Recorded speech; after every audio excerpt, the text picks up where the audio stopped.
need to be passionate about what you create?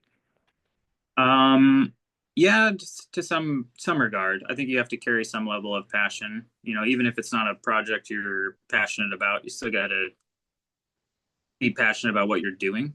It becomes more of your job to do it. That's when it's most important to not get jaded by other things that, maybe you're not so passionate about because like we were saying before, how lucky are we to be able to do the thing that we actually love and, to have it still work for us and not be something that we've gotten burnt out on because a lot of people go down this road and they get burnt out, you know, just get kind of turned off by it really quick. But more and more for me, I've learned to kind of live in the jobs that you're less passionate about that you get, you're actually probably going to learn a lot more from that because you learn how to work through so many different things and kind of solve some different problems at the same time. So even if it's a job you're not passionate about, you at least have to be passionate about what you're doing. Yeah. And usually those jobs you're not passionate about usually pay more. Yeah, that's true too.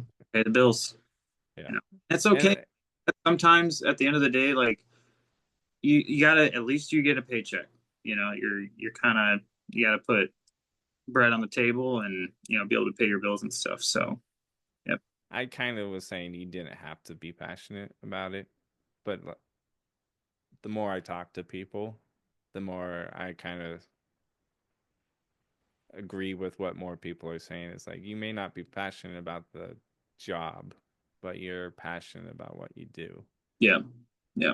Because I was like, well, I'm not passionate about shooting t-shirts all day, but I love what I do, and I'm passionate about that. And I Yeah. think that's something I'm learning as I interview people is kind of like, okay, it's not passion about the projects that get you through. It's passion about what you create. Hmm. And, the jobs change all the time, Yeah. but you still get to do what you like to do.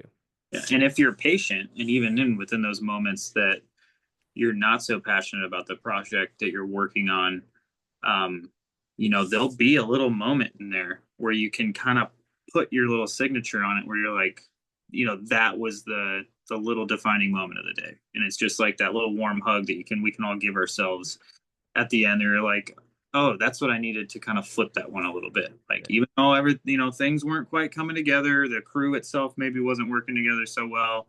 At least, there was that one little problem that you were at least able to help facilitate and make somebody else's aspect go better. Like, that's what I really get a kick out of, is like when we're all coming together and meeting for the first time and being on set and creating this big elaborate thing. And whether it's passing, it is so important to pass it on.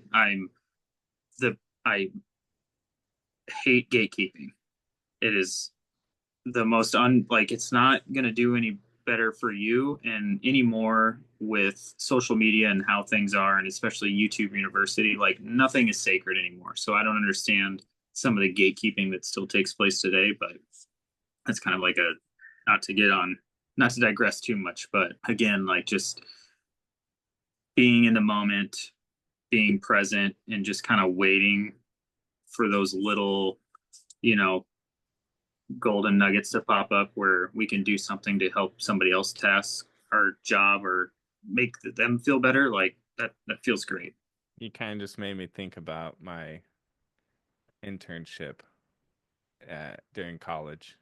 I interned at a photo studio called Reimers and Holler, and they did like product stuff. Hmm. And one of their big clients was either Yamaha or Honda, like off-road vehicles, like ATVs and stuff. Oh yeah, yeah.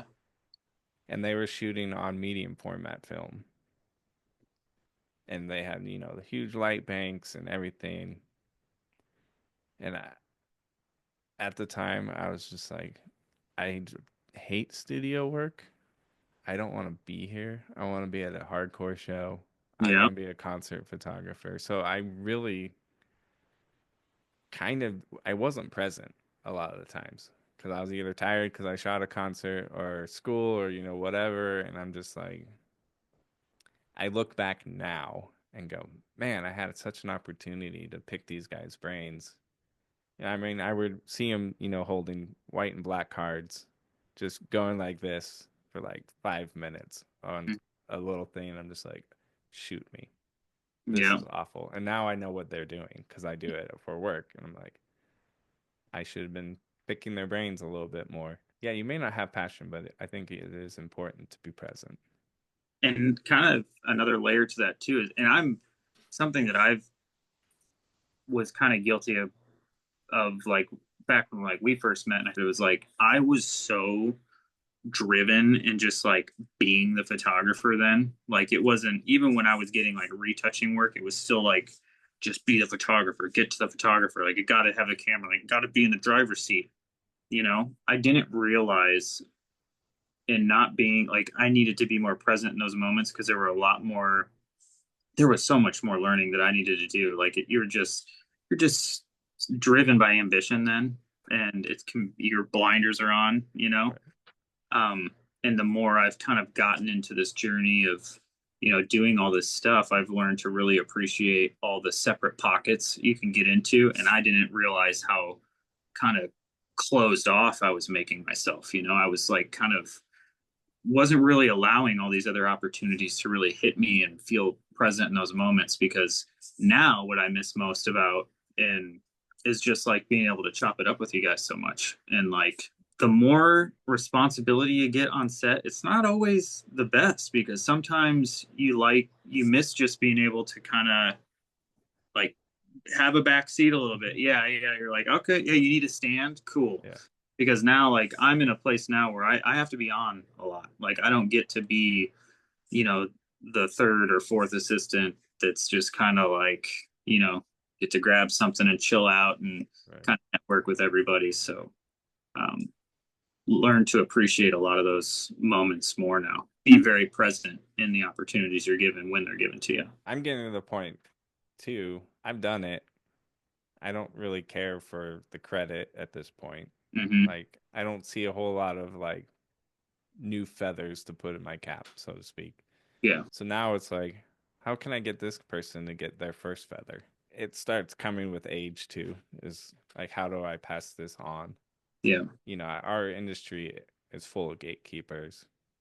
And like you said, it's just like, you're only hurting your industry really, because instead of taking someone and actually teaching them how to do it properly, you're just shutting them out. And then if you grow old and move on, the people replacing you probably aren't going to do it right, or you're not fostering this good learning environment where we Yeah. should be learning from each other.